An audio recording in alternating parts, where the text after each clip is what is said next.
سبيل الله أموات بهم ورحمة ইরানের প্রয়াত সর্বোচ্চ নেতা আয়াতুল্লাহ আলী খামেনিকে শেষ বিদায় জানানোর আনুষ্ঠানিকতা শুরু হয়েছে।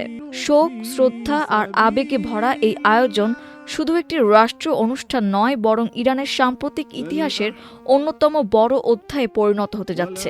আগামী 7 দিন ধরে চলবে জানাজা, শোকযাত্রা, ধর্মীয় আনুষ্ঠানিকতা এবং দাফনের নানা পর্ব। এর অংশ হবে শুধু ইরান নয়, প্রতিবেশী ইরাকও। শুক্রবার প্রথম দিনের আয়োজন ছিল আমন্ত্রিত বিদেশি অতিথিদের জন্য।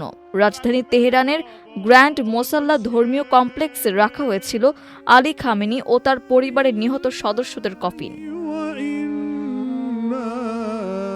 সেখানে একে একে বিভিন্ন দেশের প্রতিনিধি ও অতিথিরা শ্রদ্ধা নিবেদন করেন। আর কমপ্লেক্সের বাইরে হাজারো সমর্থককে চোখের জল আর শোকের আবহে শেষ বিদায়ের অপেক্ষায় থাকতে দেখা যায়।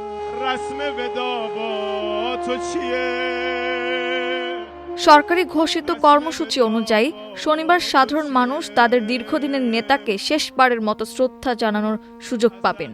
রোববার অনুষ্ঠিত হবে জানাজা ও বিশেষ দোয়া। সোমবার রাজধানী জুড়ে হবে শোকযাত্রা। এরপর মঙ্গলবার অনুসারীরা জড়ো হবেন শিয়াদের অন্যতম পবিত্র নগরী কোমে। বুধবার আলী খামেনির কফিন নেওয়া হবে ইরাকে, যেখানে নাজাফ ও কারবালায় অনুষ্ঠিত হবে জানাজার আয়োজন। সবশেষে বৃহস্পতিবার ইরানের মাশহাদে তাকে দাফন করা হবে। এই 7 দিনের কর্মসূচি ইসলামী প্রজাতন্ত্রের ইতিহাসে অন্যতম বৃহত্তম জাতীয়, ধর্মীয় ও আন্তর্জাতিক আয়োজন হতে যাচ্ছে।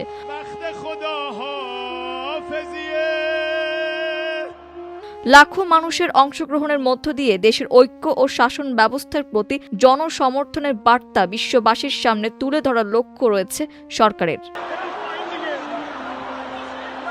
এরই মধ্যে দেশজুড়ে ব্যাপক প্রস্তুতি নেওয়া হয়েছে। বিভিন্ন শহর থেকে লাখো মানুষকে অনুষ্ঠানে অংশ নিতে সহায়তার জন্য সরকার বিশেষ পরিবহন, আবাসন ও খাবারের ব্যবস্থা করেছে। আয়োজকদের আশা, এই শোকানুষ্ঠানে নজিরবিহীন জনসমাগম হবে।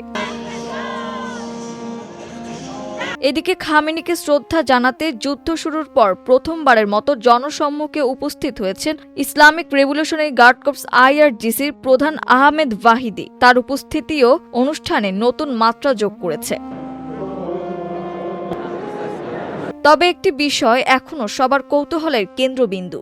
আলী খামেনির উত্তরসূরি হিসেবে দায়িত্ব নেয়া তার ছেলে মোজতবা খামেনি এখনো প্রকাশ্যে আসেননি। যুদ্ধ শুরু হওয়ার পর থেকে তিনি জনসমক্ষে অনুপস্থিত। বিভিন্ন সময় রাষ্ট্র টেলিভিশনে তার লিখিত বক্তব্য উপস্থাপকরা পড়ে শুনিয়েছেন, কিন্তু তাকে সরাসরি দেখা যায়নি। ফলে শেষ বিদায়ের এই বিশাল আয়োজনেও তিনি প্রকাশ্যে আসবেন কিনা তা নিয়ে জল্পনা এখনো অব্যাহত।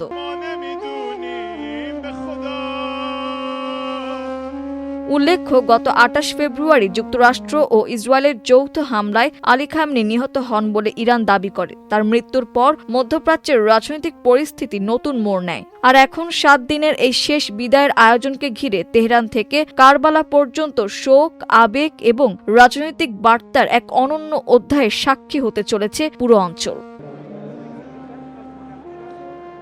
মাল্টিমিডিয়া ডেস্ক, আমার দেশ।